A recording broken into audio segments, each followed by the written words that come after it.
How to fix iPhone full brightness still dark issue. Let's get started.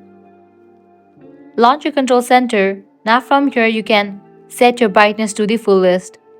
Even though you have set your brightness to the full and still your screen is dark, you can follow these steps.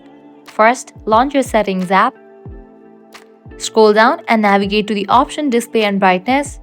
Check in for the option of light.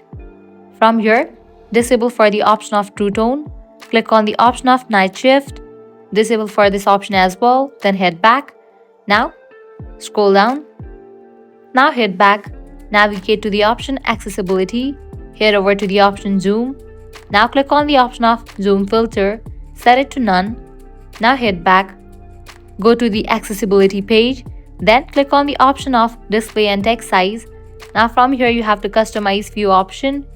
Disable for the option of color filters. Likewise, disable for the option of reduce white point and also disable for the option of auto brightness. With these settings customization, your problem will be fixed.